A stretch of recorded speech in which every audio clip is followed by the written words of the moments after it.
Assalamualaikum warahmatullahi wabarakatuh. Waalaikumsalam warahmatullahi. Oke, selamat pagi. Ini dengan siapa? Dengan saya Andri, Oke, dari kelas berapa ini, Mas dari Andri? kelas 11 41. Oke, ini tadi habis berkegiatan atau habis kelas? Tadi habis di kelas ya. Oke, berarti masih semangat ya untuk menjalani kegiatan kita hari ini? Masih. Oke, lebih dahulu sebelum kita lanjut ke sesi konseling, agar kegiatan kita pada pagi hari ini dilancarkan dan juga mendapatkan berkah dari yang di atas, mungkin kita bisa berdoa terlebih dahulu.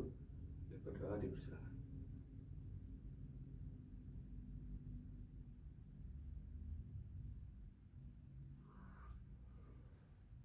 Oke, jadi begini Mas Andre, mungkin saya terlebih dahulu menjelaskan. Yang pertama, ini nanti kita akan bercerita di sini di sesi konseling ini, semuanya dapat diceritakan dengan bebas karena terdapat asas kerahasiaan di sini. Jadi semua yang kita bicarakan di ruangan ini tidak akan keluar dari pintu tersebut, tidak akan saya ceritakan ke teman-teman Mas Andre, ke orang tua, ke guru atau ke manapun itu, kecuali jika ada suatu situasi kondisi khusus yang mengharuskan saya menceritakan hal tersebut atau itu seizin dari Mas Andrinya, seperti itu. Lalu juga ada asas kesukarelaan di mana Mas Andri di sini hadir secara penuh bukan karena tuntutan tapi karena keinginan sendiri. Jadi nanti saya tidak akan membebani atau dengan pertanyaan-pertanyaan yang kurang nyaman. Jika kalau memang tidak ada kenyamanan dalam bercerita, bisa di skip saja untuk pertanyaan itu dan bisa lanjut ke yang lainnya, seperti itu. Baik. Lalu yang ketiga, ini nanti kita akan memakai teknik SFBJ atau di dalam bahasa Indonesia ini adalah teknik konseling berbasis solusi. Jadi kita akan lebih fokus ke dalam solusi yang cocok untuk masalah yang dihadapi oleh Mas Andre, seperti itu. Dan itu sebenarnya saya juga yakin sebenarnya dari Mas Andre pun sudah memiliki kemampuan sebenarnya untuk menemukan solusi tersebut. Saya hanya mendampingi dan membimbing Mas Andre untuk mencapai solusi tersebut. Baik Pak. Seperti itu. Oke, apa yang memutuskan Mas Andre untuk datang ke konseling hari ini? Untuk saya untuk memutuskan ke sini, satu karena ada ketidaknyamanan di kelas, kedua karena memang saya ingin berkonsultasi. Oke, jadi Mas Andre memutuskan untuk datang ke konseling ini karena memang ada suatu yang Mas Andre rasakan kurang nyaman dan memutuskan untuk berkonsultasi di konseling ini, seperti itu ya. Baik, mungkin dari Mas Andre bisa mulai diceritakan apa yang membuat tidak nyaman selama ini. Begini Pak, saya itu sering berpresentasi di kelas, tetapi setiap kali presentasi saya selalu gugup banget, tangan gemeter, suara bergetar, kadang lupa materi, padahal sudah hafal. Nilai presentasi saya juga jelek, padahal nilai ulangan bagus. Terus guru pernah bilang juga Pak, Andre, kamu pintar tapi kenapa saat presentasi kelihatan tidak siap? Padahal saya sudah siap banget, tapi cuma gugupnya saja sih Pak yang keterlaluan. Oh gitu. Jadi sebenarnya kalau untuk ranah akademik mungkin dari Mas Andre sendiri cukup bagus ya, bahkan sampai mendapat pujian dari guru seperti itu, terus nilainya juga bagus, tapi untuk presentasinya mungkin kurang, seperti itu ya. Iya Pak. Baik, seperti yang tadi sudah Mas Andre ceritakan, bahasanya problemnya Mas Andre itu lebih ke arah mungkin confident atau kepercayaan dirinya saat presentasi cukup kurang ya, walaupun sebenarnya Mas Andre memiliki modal bakat yang sangat besar di ranah akademik, seperti itu. Oke, kita coba akan masuk ke tahap goal setting, di mana dari Mas Andre tadi kan sudah menjelaskan seperti itu.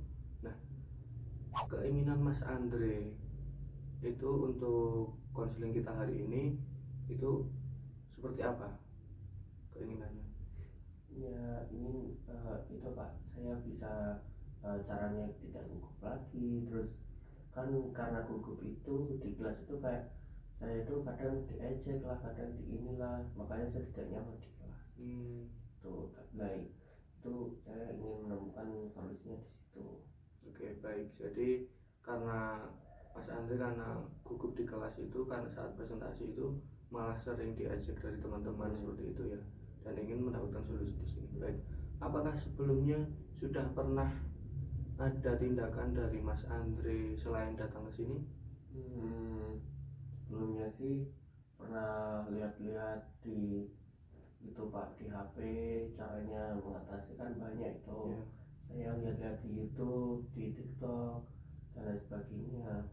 Terus saya juga pernah ada salah satu sahabat saya yang mendukung saya buat bisa, karena kan ya tadi nilai ulangan saya bisa bagus, tapi kalau di presentasi kurang karena gugup itu.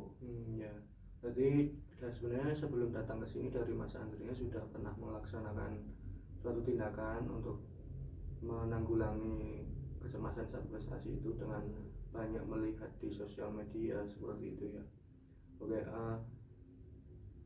keinginan Mas Andre nih, ibaratnya setelah kita konseling hari ini terus konselingnya anggaplah berhasil, kira-kira harapan Mas Andre misal 1 bulan atau 2 bulan ke depan apa yang terjadi kepada Mas Andre saat presentasi lagi?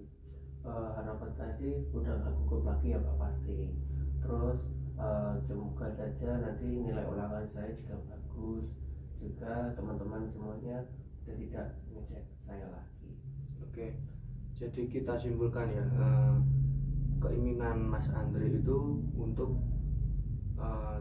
bisa tidak gugup lagi saat presentasi, lebih lancar, lebih lugas, dan lebih percaya diri, sehingga juga tidak akan ada ejekan dari teman-teman Mas Andre, dan Mas Andre juga akan selaras ya, sudah nilainya secara akademik bagus, terus di depan kelas saat presentasi juga bagus, seperti itu ya. Iya. Jadi kita akan fokus ke solusi untuk sesuai dengan harapan atau keinginan Mas Andre ini. Oke, kita akan masuk ke teknik miracle question. Jadi Mas Andre, coba bayangkan pada suatu hari Mas Andre itu tertidur lelap, sudah jam 10 lalu sudah mulai tidur, tertidur lelap.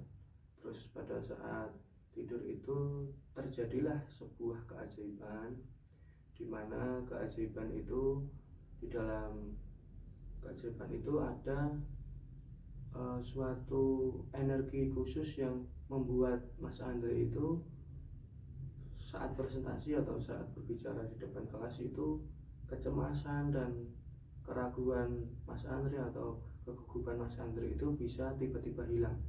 Seketika hilang, lalu pada saat pagi harinya Mas Andre ingat bahwasanya itu adalah waktu untuk presentasi, maka kira-kira pada saat hari itu presentasi, apa yang Mas Andre rasakan pertama kali? Pastinya nanti jadi pede ya Pak ya, dan bangun perasaan tenang. Terus juga nanti tidak langsung cemas seperti biasanya. Oh iya, seperti itu. Oke. Jadi nanti setelah itu terjadi, maka dari Mas Andre akan mengalami lebih tenang, lebih percaya diri pada saat bangun tidur, seperti itu ya.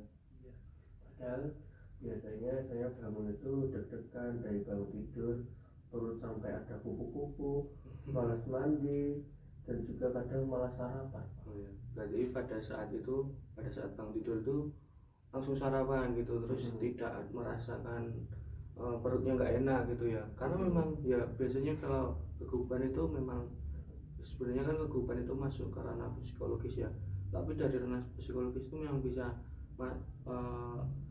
bersinkronisasi dengan tubuh, jadi bisa pusing atau bisa perutnya mual-mual, makanya memang kebanyakan seperti itu kalau mau acara.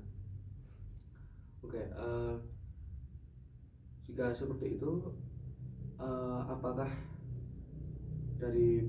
bagaimanakah perasaan Mas Andre setelah tadi membayangkan seperti itu? Apa yang Mas Andre dapat? Mungkin nanti saya sarapan jadi lebih lahap, saya bisa tersenyum dan menyapa orang tua dengan semangat sih Pak.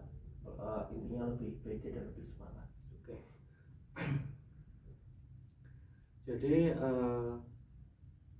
apa yang perasaan Mas Andri setelah kita melaksanakan miracle passion ini?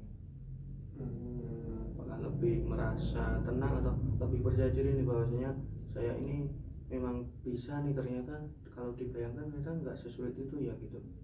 Lebih merasa tenang sih Pak, dan juga tadi bisa membayangkan kalau ternyata itu tadi tidak sesulit yang saya bayangkan ternyata. Oke. Lalu apakah saya mau tanya nih, apakah ada suatu momen di mana Mas Andre itu tidak merasa gugup, tidak merasa cemas gitu, padahal itu mungkin situasi yang cukup serupa selain pada saat presentasi? Saat itu sih Pak, saat apa itu namanya sesi tanya jawab setelah ulangan sih Pak, kan ada salah satu guru itu pasti mengadakan sesi tanya jawab tentang soal-soal tadi. Saya di situ berani dari tempat duduk menjawab pertanyaan-pertanyaan yang dilontarkan oleh guru. Makanya dari situ nilai ulangan saya bisa baik. Berarti pada saat ada kondisi-kondisi tertentu ya sebenarnya pada saat juga sebenarnya kondisinya mirip tapi tidak cemas. Contoh pada saat sesi tanya jawab itu bisa menjawab dengan percaya diri seperti itu ya. Pada saat itu biasanya dari tempat duduk atau juga maju ke depan kelas? Tergantung guru sih Pak, kadang dari tempat duduk, kadang maju ke depan gitu. Apakah ada situasi lainnya yang cukup mirip juga?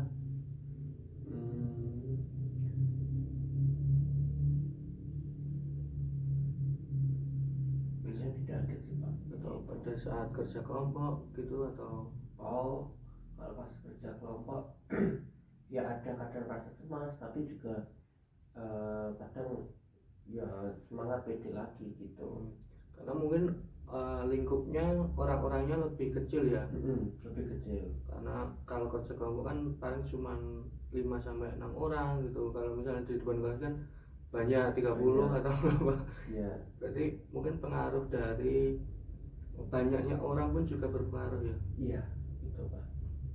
Oke, dari Mas Andri sendiri kan tadi sudah mengalami banyak situasi yang mirip nih sebenarnya dari presentasi di kelas, tapi mungkin memang ada beberapa perbedaan walaupun situasinya mirip. Nah, kesimpulannya dari Mas Andri apa? Apa kok bisa nih pada saat presentasi di kelas kok bisa cemas dan gugup gitu, tapi kok di beberapa kondisi yang mirip kok tidak merasakan itu, atau merasakan tapi tingkat merasakannya itu nggak separah pada saat presentasi gitu? Kesimpulan saya sih mungkin pas presentasi itu kan kita menjelaskan dari A sampai Z, mungkin hasil jawaban kita kadang itu juga punya pikiran benar atau enggak ya, salah atau enggak ya gitu. Terus tapi kalau di menjawab pertanyaan, karena kan saya sudah memang benar-benar mantap dengan pertanyaan tersebut, terus akhirnya saya jawablah dengan percaya diri, karena kadang beberapa pertanyaan itu atau beberapa jam itu kadang teman-teman itu pada bengong, nggak jawab gitu Pak. Terus akhirnya saya maju dengan percaya diri jawab pertanyaan tersebut gitu. Jadi memang kadang saya bukan dari saya sendiri, itu kayak contoh kan presentasi kan memang wajib itu tuh kadang ya gugup ya Mas gitu. Terus kalau di lingkungan pas kelompok itu kan memang lingkupnya memang kecil, jadinya saya lebih percaya diri aja sih Pak, nggak gugup, nggak cemas dan lain sebagainya. Berarti mungkin ada faktor banyaknya orang pertama, terus ada faktor kesiapan juga. Karena kalau misalnya seperti yang Mas Andri ceritakan, kalau misalnya itu lagi pada saat mata pelajaran kan itu memang teman-teman yang lainnya malah bengong, terus jawaban yang Mas Andri siapkan kan juga sudah matang seperti itu. Jadi persiapannya itu sudah lebih matang daripada pada saat presentasi gitu ya.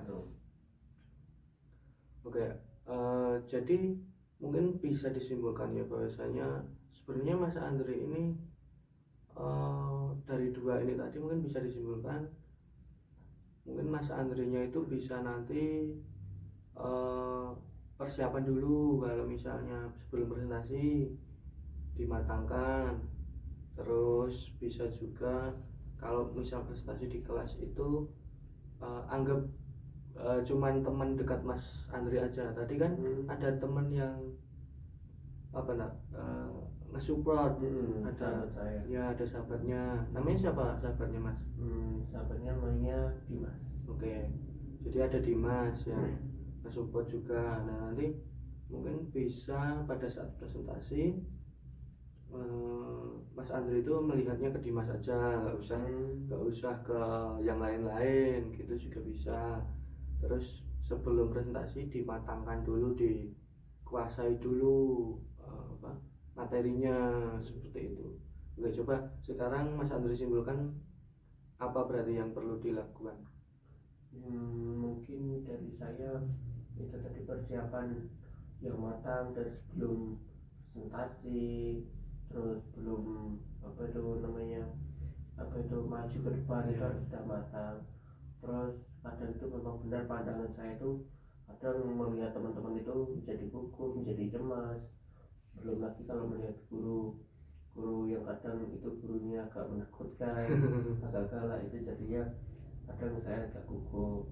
Terus mungkin dari itu nanti pasti saya akan mendengarkan arahan dari Pak Guru, terus nanti untuk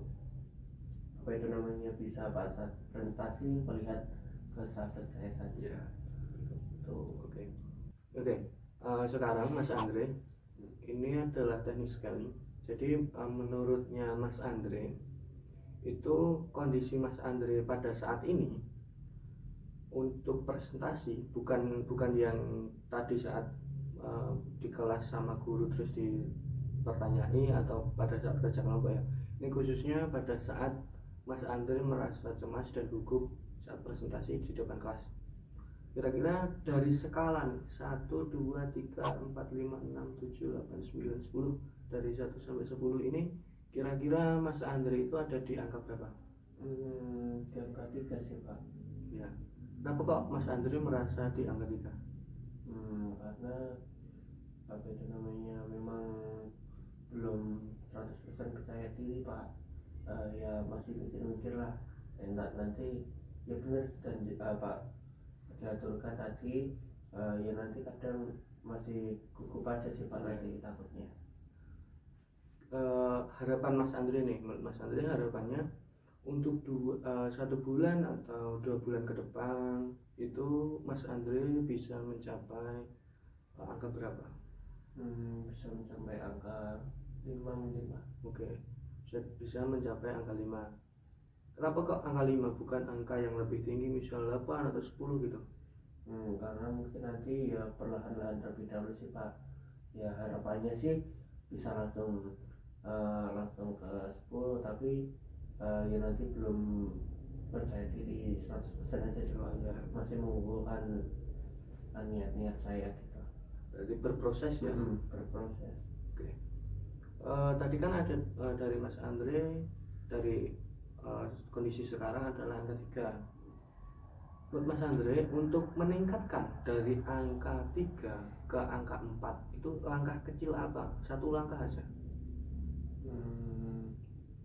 Mungkin nanti langkah kecil saya sedikit-sedikit dulu sih Pak. Nanti mungkin kalau presentasi kalau bisa nanti sama sahabat saya, terus nanti kan berdua agak lebih diri. Kadang itu kalau presentasi bukan sama kelompok saya atau bukan sama teman-teman yang biasa saya dekat gitu. Oke.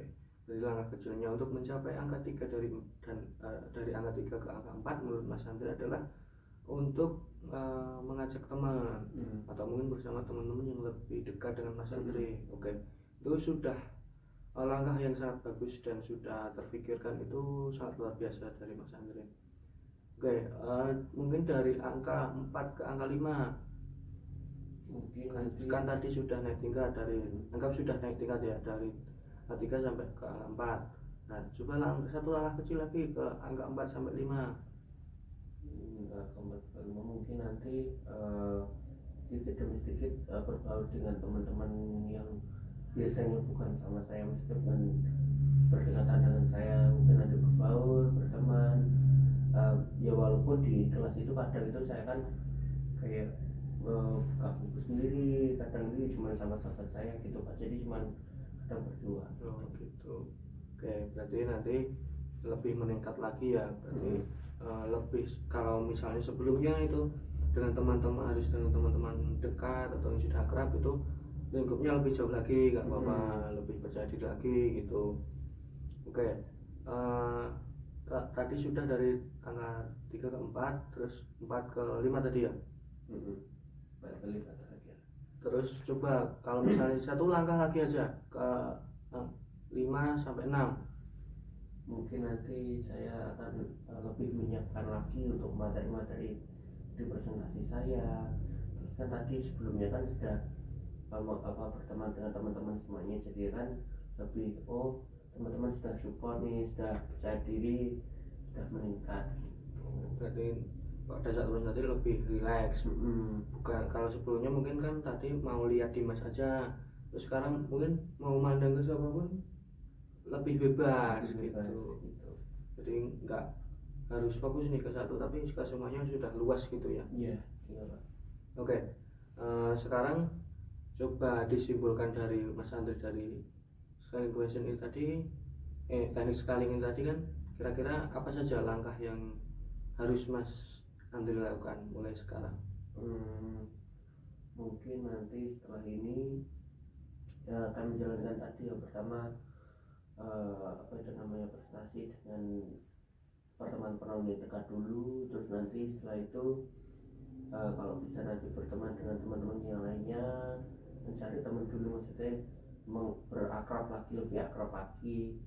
Terus setelah itu nanti kalau sudah itu nanti kan presentasi kan lebih meluas, lebih bebas, jadi mungkin insya Allah nanti setelah itu persepsi bisa meningkat.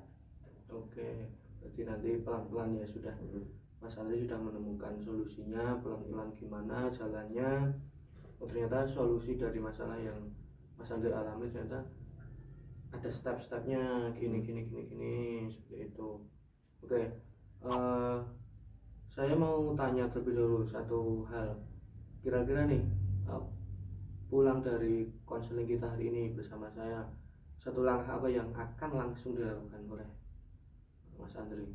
Mungkin nanti saya kembali ke kelas, itu sih Pak, kayak lebih percaya diri saja. Terus mungkin ikut nimbrung teman-teman, kan kadang itu teman-teman pas ada mungkin guru titip tugas itu nanti kan pada mengerjakan di belakang, ada yang berkelompok gitu. Ini saya akan lebih menimbrung di mungkin salah satu kelompok dulu, terus nanti kalau itu udah kelompok lain, kayak semakin kecil semakin besar gitu Pak. Oke, berarti sudah ada langkah yang sangat brilian dari Mas Andre dengan mulai satu persatu masuk ke kelompok-kelompok kecil yang ada di kelas. Nanti lebih melebar lagi seperti itu ya. Baik. Mungkin kita lebih jauh lagi, langkah apa yang akan mau dilakukan Mas Andre kira-kira pada saat sudah pulang ke rumahnya? Mungkin kalau sudah pulang ke rumah nanti akan, mungkin kalau ada tugas presentasi lagi saya akan langsung mengerjakan dengan matang nanti, agar sampai sekolah nanti tidak gerusa-gerusu, tidak kurang ini itu. Dan juga mungkin nanti akan saya berlatih di depan cermin gitu Pak. Oke, siap. Berarti sudah, itu memang sudah sangat langkah yang sudah sangat realistis dan sangat bagus dari Mas Andre, sudah mendapatkan solusinya untuk masalahnya dengan berlatih di depan kaca, terus mulai masuk satu persatu ke teman-temannya. Itu memang itu sudah sangat langkah yang sangat brilian dari Mas Andre. Saya sangat mengapresiasi. Pantas kok Mas Andre secara akademik bagus, karena memang pola pikirnya memang sangat bagus, sangat pintar seperti itu ya. Mungkin ya itu tadi cuman perlu didalami lagi bagaimana solusi agar tidak cemas dan gugup. Tapi dari Mas Andre dan dari konseling ini tadi Mas Andri sudah menemukan solusinya seperti itu. Oke, sekarang bagaimana nih perasaan Mas Andri? Kan kita tadi sudah melakukan konseling, sudah menetapkan goals, dan semoga goalsnya tadi tercapai. Mas Andri tidak akan gugup lagi, tidak akan cemas lagi, lalu tidak akan ditertawai atau dikata-katai oleh teman seperti itu. Itu kan goals kita tadi. Terus sudah memakai miracle question, sudah memakai exception, sudah memakai teknik spelling seperti itu. Nah, sekarang setelah sesi konseling ini, apakah ada perasaan yang berbeda daripada saat awal Mas Andri tadi masuk ke ruangan, terus ini tadi sudah konseling? Apakah ada perasaan yang berbeda? Mungkin dari Mas Andri bisa diceritakan perbedaannya. Mungkin tadi pas datang itu saya masih gugup ya Pak ya, masih cemas lah, terus juga masih khawatir untuk apa itu namanya berkonsultasi konseling dengan jenengan. Terus tadi setelah dari melakukan konseling semua ini tadi, perasaan saya lebih meningkat untuk kepercayaan dirinya, untuk rasa cemas itu mulai sedikit sudah menghilang gitu Pak. Oke, bagus sekali. Alhamdulillah jika memang konseling ini bisa bermanfaat bagi Mas Andri, dan saya harap Mas Andri juga dapat melaksanakan tadi solusinya. Kan sudah Mas Andri temukan, semoga satu persatu, langkah demi langkah, step by stepnya sudah bisa Mas Andri lakukan, dan Mas Andri sudah bisa pelan-pelan mulai dari angka 3 tadi, dari Mas Andri angka 3 mulai naik ke angka 4, naik ke angka 5, dan naik ke angka 6, sehingga Mas Andri dapat mencapai goalnya, yaitu tidak cemas lagi, tidak gugup lagi pada saat presentasi. Dan saya yakin Mas Andri bisa, karena Mas Andri sangat pintar ya, seperti itu. Ya, saya harap Mas Andri bisa melaksanakannya dengan baik. Oke, mungkin Mas Andri nanti setelah mungkin seminggu dari ini sudah dilaksanakan semuanya step by stepnya, tapi jika memang ada yang mau disampaikan Mas Andri lagi nanti di pertemuan kita selanjutnya, itu bisa langsung datang saja menemui saya di ruang BK, atau mungkin pada saat saya lewat di mana terus ketemu saya, bilang saja, nanti saya langsung atur waktu untuk kita melaksanakan konseling lagi, konseling lanjutan seperti itu. Oke. Sebelum kita mengakhirinya, kan tadi kita sudah buka dengan berdoa, jadi kita juga akan menutupnya juga dengan berdoa agar kegiatan ini sama-sama mendapatkan berkah dari yang di atas, saya maupun Mas Andri mendapatkan berkah, dan semoga dilancarkan tadi, solusinya dapat dijalankan dengan lancar atas izin yang Maha Kuasa seperti itu. Oke, berdoa, dipersilakan.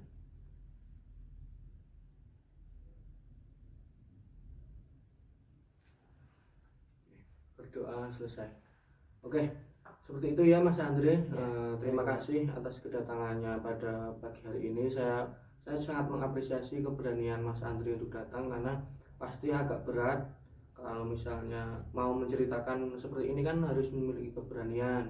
Tapi Mas Andre sudah berani datang, memiliki keberanian untuk menceritakannya kepada saya, mau datang ke ruang BK. Pada ruang BK itu kan kalau dari anak-anak wah menakutkan gitu, tapi sudah mau datang berkonsultasi dengan baik dengan saya.